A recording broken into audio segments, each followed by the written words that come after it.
Comme vous savez, l'utilisation des médias sociaux n'est pas encadrée explicitement par le Code de déontologie des acupuncteurs. Il l'est pas plus dans les autres ordres professionnels, mis à part le Collège des médecins qui, en décembre, a As you should know, the use of social medias is not explicitly regulated by the Code of Conduct of Acupuncturists, nor for any other profession, except for the physicians who adopted an amendment in January 2016 to their Code of Conduct. But it's not very clear either. In this case, we have a quote from an ethicist from Quebec that has a quote. He says, "What to do well."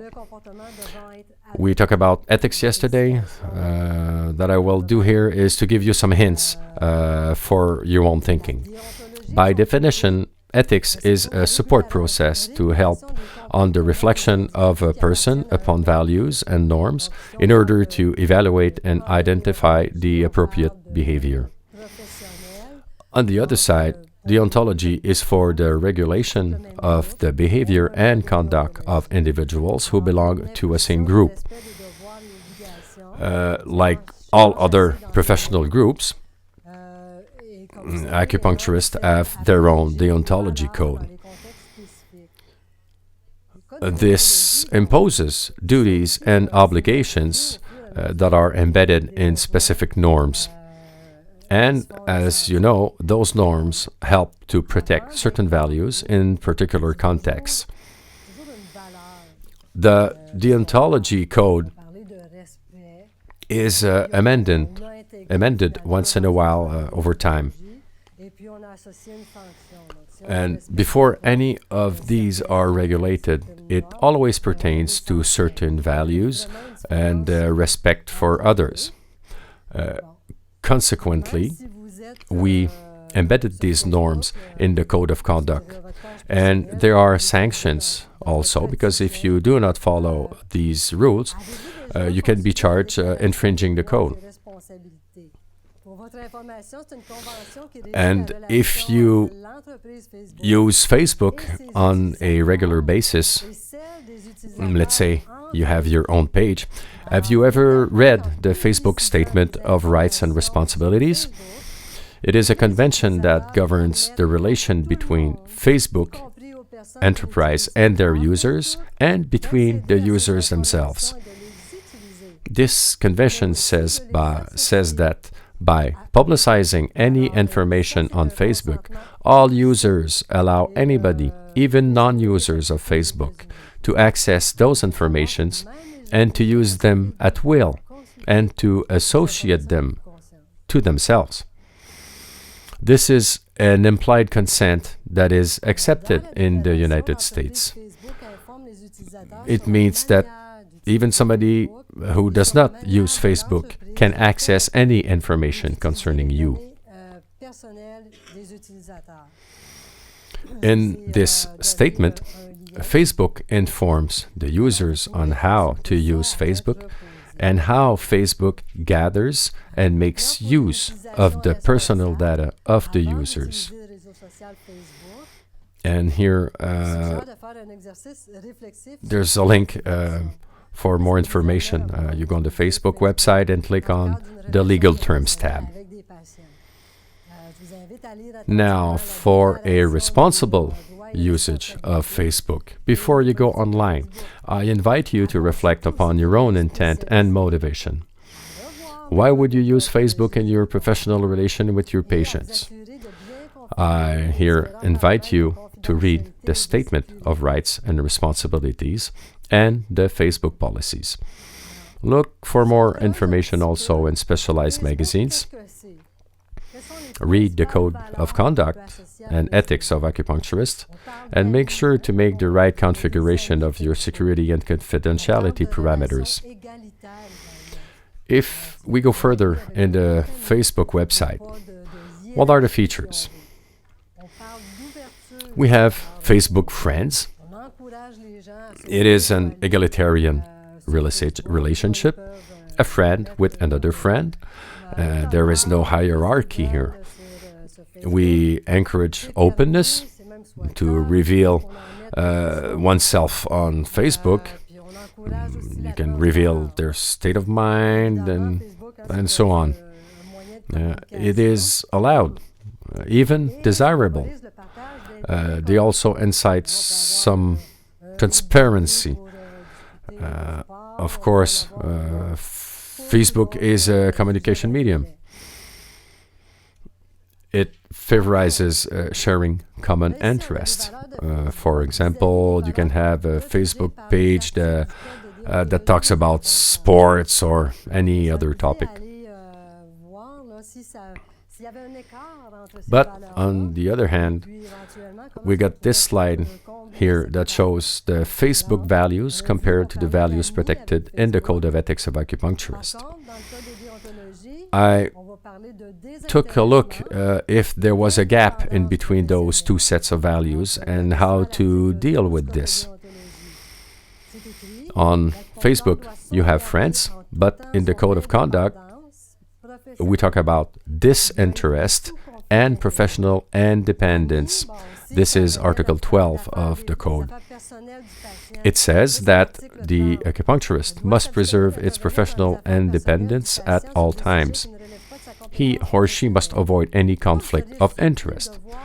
Talking about friends you have on Facebook, if a patient talks about its personal life, under Article 30 of the Code of Ethics, the acupuncturist must refrain from intervening in the personal affairs of the patient on topics that are not under their professional competency. And you would be surprised on how the disciplinary committee can interpret these affairs. For example, the disciplinary committee of the physiotherapist has convicted one of their members for intervening in the personal affairs of a patient because they were chatting about things that happened, after dinner, what kind of a weekend the patient had. Even though the topic was quite trivial and insignificant, a disciplinary committee can interpret this as an intrusion in the personal affairs of the patient. So even if you chat with your patient just for fun or to make the patient at ease, it can be interpreted in a wrong way. Remember that your patients are not your friends, so you cannot talk about anything except for the motive of the consultation. We saw that Facebook talks about openness, and in our Code of Ethics, we have the professional secret. It is more like a closure. The acupuncturist must not reveal that a certain patient asked for their services. Also, not to participate in any indiscreet conversation concerning a patient.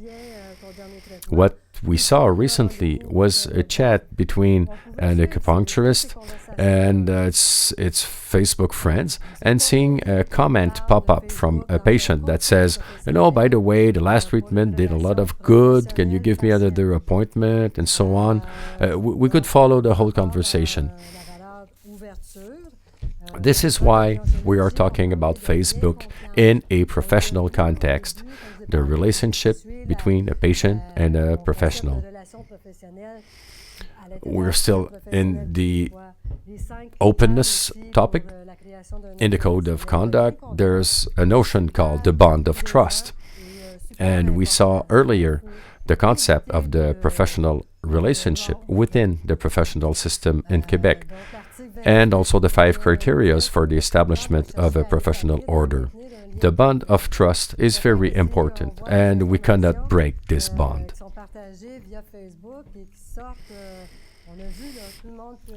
Under Article 28, it says that an acupuncturist must establish and maintain a bond of trust. And if we see information shared on Facebook, you know that it is not very hard for anybody to access a Facebook personal page. Let's say that one of your patients had some of his personal information revealed publicly. Of course, the bond of trust is broken. Not only the trust towards yourself, as acupuncturist is broken, but also towards our trade, and furthermore, the whole professional system. By comparing the values, it is a good means of communication, of course. But if we use Facebook for advertising, we have to respect Article 52 of the Professional Code to take into account that your publicity does not depreciate the public image of your profession. Let's say you're downloading pictures of yourself in your personal page during some vacations, having a party, dancing on bar tables and stuff like that. And if your patients can access these pictures, it is not very good for your own personal image. So make sure that you have a good picture for yourself, for your in your profile.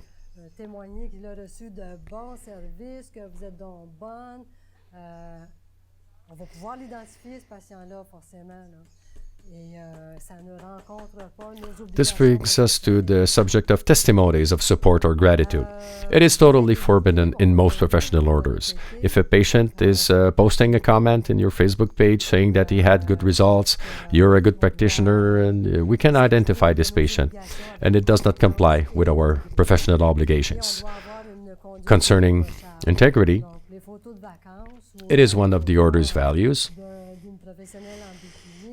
We must fulfill our obligations with competency and integrity. We must have an irreproachable behavior. So like we said earlier, pictures of your vacations, posing suggestively in a bathing suit, and believe me, I'm not making this up. I really saw this. One must be careful about this. Now, if we compare all this, the values carried by Facebook on one side, we have, on the other side, we have our own code of ethics. Facebook friends on one side, professional independence on the other side. Facebook openness and transparency on one side, but professional secret on the other. Facebook communication, yes, but you cannot post pictures or say things depreciating our professional image by respecting the aspects of integrity, dignity, and trust. Egalitarian relationship on the Facebook side, professional non-egalitarian relationship on the other. Remember the professional context I talked about earlier?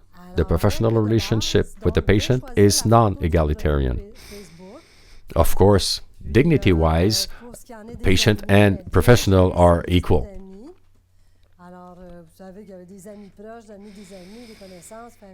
So the basic rules for choosing a picture for your Facebook profile.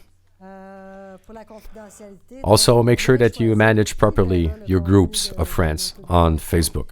You have close friends, friends of other friends, acquaintances, family members, and according to the usage you want to do with Facebook, you must select correctly who will have access to the content and make the appropriate confidentiality settings in your parameters according to the choices you make. I suggest that you select the More Parameters tab for this. Concerning your list of friends, you must keep your list secret. And in order to do so, you click on the Friends tab, then the Modify tab, then Modify Confidentiality Parameters. You must make sure also to secure your page to stop any hacker intrusion. For this, you click on the Security tab, then on Secure Browsing, check the Use Facebook on a secure channel, and activate also the Alert for connection attempts.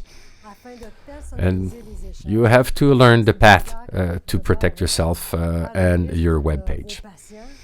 To summarize, on Facebook, in a patient-professional context, create a professional page. Make sure that you manage properly your contacts so that you personalize your conversations. You cannot have a list of your patients and that everybody can communicate with you. It is a one-on-one conversation that must be kept confidential. Make the right settings to ensure confidentiality and data protection. adopt the security measures that we just suggested. Do not reveal any personal information. And this last slide shows all the bibliographical references, documents like the Civil Code, the Professional Code, the consent forms, polygram of competency, some laws and regulations. So all the documents I needed to do this presentation.